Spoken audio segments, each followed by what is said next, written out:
Bonjour à tous, j'espère que vous allez bien. Aujourd'hui on se retrouve pour un point lecture. Ça fait longtemps que j'ai pas fait de point lecture parce que généralement mes lectures, comme je fais des vlogs, je les passe dans les vlogs, je parle de mes livres dans les vlogs.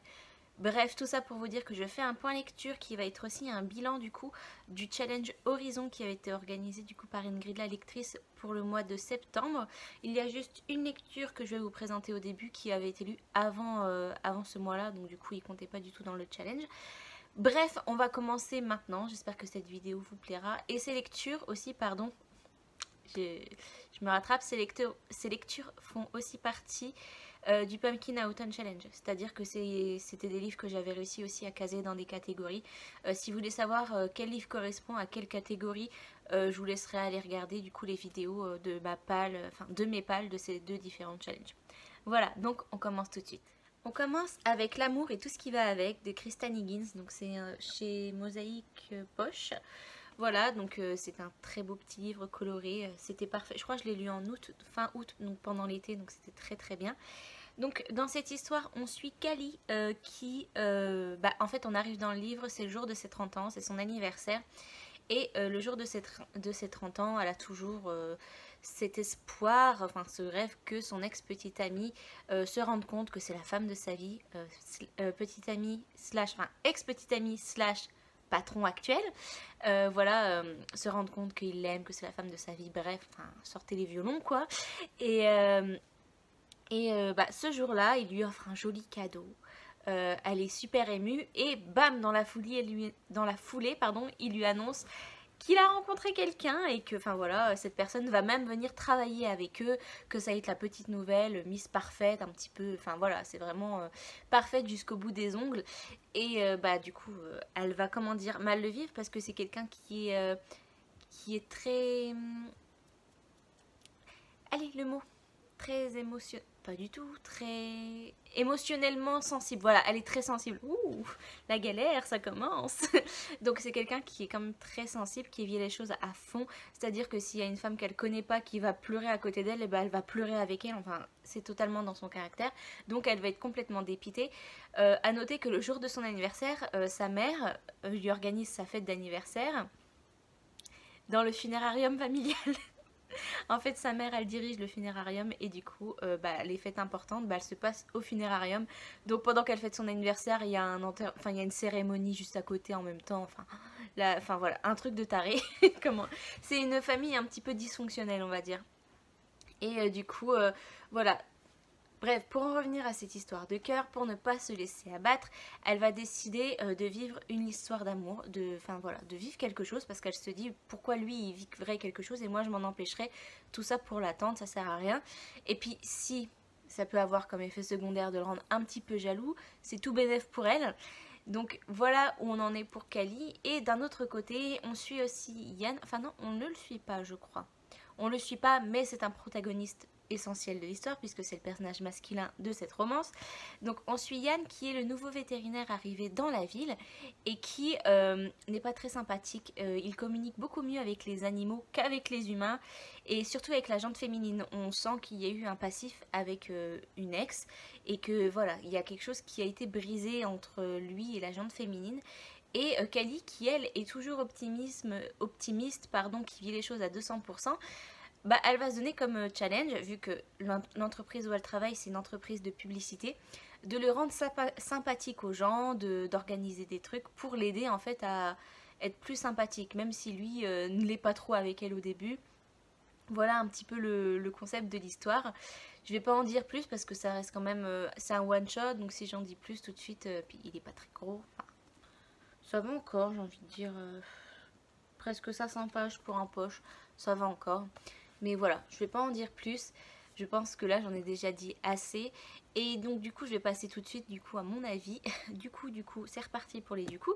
Donc mon avis, j'ai beaucoup aimé, c'était la famille de Kali. Ils ont tous chacun une particularité. Sa mère qui du coup est divorcée de son père est très anti-homme. Sa sœur pareil. Et du coup, c'est vrai que pour côté homme, c'est pas les femmes de meilleurs conseils, on va dire. Elle vit avec son grand-père qui... Ils ont une relation un petit peu je t'aime moi non plus, je te lance des pics tout le temps. Enfin, Je trouve ça trop drôle, enfin moi j'ai beaucoup aimé. Elle a un frère aussi je crois, enfin ça vous découvrirez dans le livre si vous le lisez. Mais en tout cas je trouvais que c'était vraiment le point fort, c'est que j'ai pas trouvé de personnage inintéressant dans cette histoire. Après le point négatif c'est Kali pour moi. Après, point négatif, oui et non, c'est-à-dire que le personnage a très bien été écrit, mais c'est le caractère de Kali qui ne me correspondait pas du tout. Kali se laisse manipuler du coup par ses ex-petites amies qui va la couvrir de compliments, de cadeaux quand il a besoin d'elle pour se servir d'elle. Et le pire, c'est qu'elle le sait, mais elle y va quand même. Et en fait, le fait qu'elle en soit consciente et qu'elle se laisse faire, moi j'étais là, genre j'avais envie de la secouer, en fait, lui dire mais arrête, il se fout de ta gueule en fait.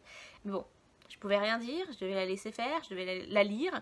Et le truc qui va bien quand même avec cette histoire, c'est qu'on voit l'évolution quand même de personnage par rapport à Kali. C'est juste un one shot et pourtant on voit une évolution de personnage très perceptible. Et ça je l'ai bien aimé, je dois bien admettre que c'était cool. C'était une romance sympa. Je pense que j'ai bien fait découvrir l'autrice par un one shot. Et je suis contente parce que je sais que si jamais je retrouve des livres d'elle d'occasion et tout, bah j'hésiterai pas à me les prendre parce que bah, j'ai bien aimé sa plume.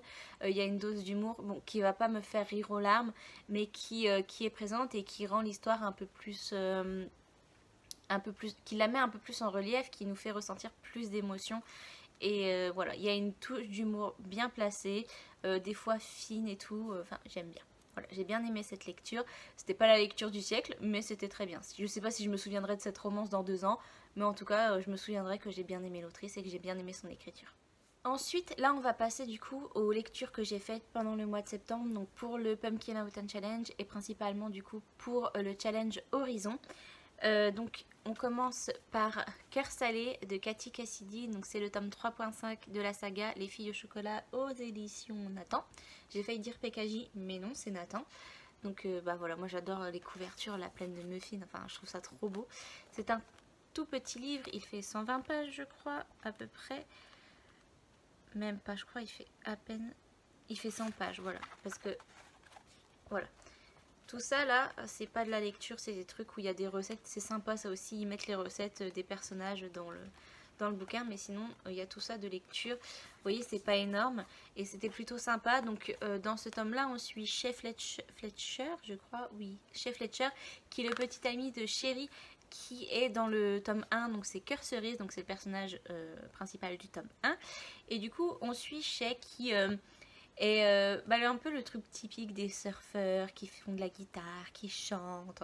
Voilà, je crois qu'ils sont au lycée, si je me trompe pas, ou alors dernière année de collège. Enfin, ils sont dans ces eaux-là, vraiment dans l'adolescence, dans la pleine adolescence, quoi.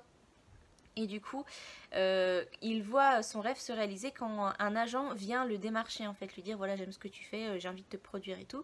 Sauf que c'est sans compter sans son père, qui ne voit pas du tout les choses de la même manière, qui a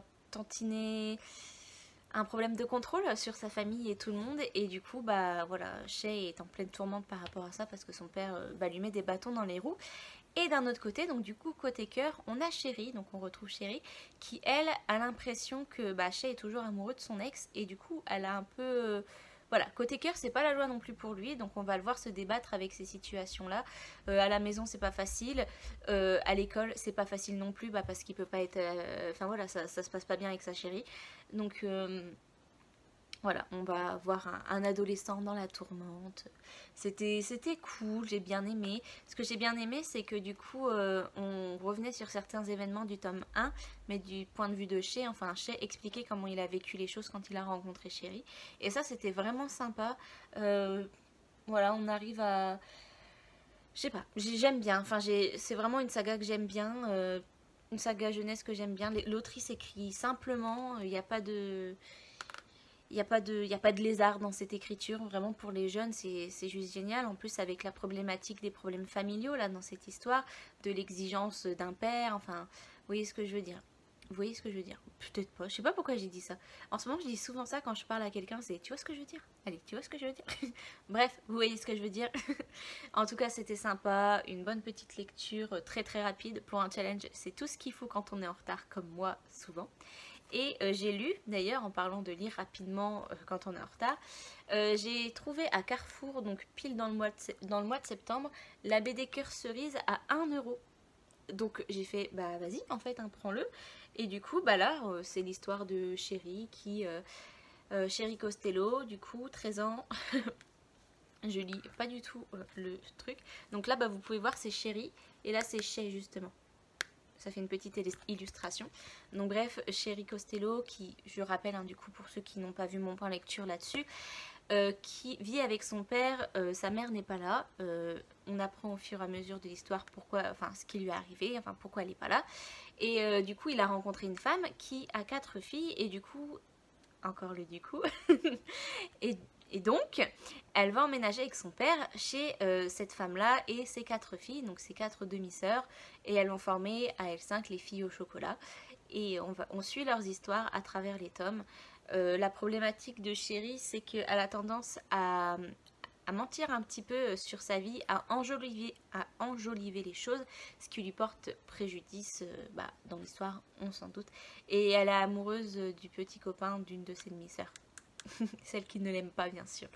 Donc voilà pour ces 2 lectures du coup que j'ai fait dans ce challenge. On passe à la suite. Ensuite, j'ai lu La Faucheuse, le tome 3, Le Glas, de Neil Shusterman. Donc le tome 3, c'est une fin de saga, c'est chez Robert Laffont. J'aime bien, je sais pas pourquoi, mais j'aime bien les couvertures de cette saga. Je sais pas, pourtant, j'ai pas l'impression qu'elles aient quelque chose d'extraordinaire, mais elles ont quelque chose qui font que j'aime bien, elles m'attirent. Bref, passons pour les couvertures. J'ai déjà fait un point lecture du coup sur le tome 1, donc je vous laisserai aller le voir. Et j'en ai aussi parlé dans mes coups de cœur de l'année. Donc voilà, j'en parle dans deux autres vidéos, donc je vais pas refaire de résumé sur l'histoire. Je vais passer directement à mon avis. Alors c'est un livre que... Enfin, une fin de saga que j'ai bien aimée, que j'ai trouvé cool. Je m'attendais pas du tout à cette fin. Pour être honnête, j'arrivais pas... En fait, quand je lisais le livre, j'arrivais pas à m'imaginer une fin. Depuis le début, je suis là, oui, mais comment ça peut se terminer en fait? Comment ça peut... Enfin, qu'est-ce qui peut se terminer en fait? Et bah, du coup, j'ai eu ma fin, mais j'arrive pas à savoir si je l'ai bien aimé ou pas. Je suis encore dans l'incertitude, même maintenant, alors que je l'ai lu depuis plusieurs semaines maintenant. J'arrive pas à me dire, je l'aime bien. Dans un sens, quand on prend... d'un point de vue objectif, c'est une bonne fin. Mais est-ce que c'est une bonne fin pour moi, personnellement? Je ne sais pas. Peut-être que je m'attendais à ce que les persos principaux jouent un autre rôle dans cette fin. Je sais pas. Il y a un truc qui a fait que j'ai pas réussi à me dire « Oh, j'adore cette fin-là, elle est géniale et tout. » Et le truc, c'est que j'ai même pas compris au début où ça voulait nous mener. Enfin, au début, à la fin, surtout, je ne comprenais pas où... le personnage qui menait la fin comme il voulait nous mener. J'arrivais pas à comprendre ce qu'il voulait faire et tout. Et même à la fin, j'étais là genre, quoi? Mais il veut faire ça? Mais pourquoi? Enfin, j'ai eu du mal à comprendre et à me dire, bah cette fin me satisfait en fait. C'était bien. D'un point de vue objectif, c'est une bonne fin, je trouve. Et après, voilà, je vous dis, c'est personnel. Je vois pas ce que je peux dire en plus. Je regarde vite fait dans mes notes si j'avais mis autre chose parce que j'ai toujours mes notes. On ne sait jamais si j'oublie quelque chose. Non, je crois que j'ai tout dit, ouais, que j'ai eu du mal à comprendre la fin et que, voilà, c'est tout d'une fin de toute façon. Donc, je pense que dans cette saga, mon tome préféré, bah, c'est le tome 1. Le tome 1 était vraiment excellent, c'était vraiment la nouveauté. Et j'ai peut-être moins aimé au fur et à mesure que les tomes arrivaient. C'est dommage, mais en même temps, c'est comme ça. Le tome 2 m'a bien tenu en haleine à la fin et c'est ce qui a fait que je pense que je le préfère au tome 3.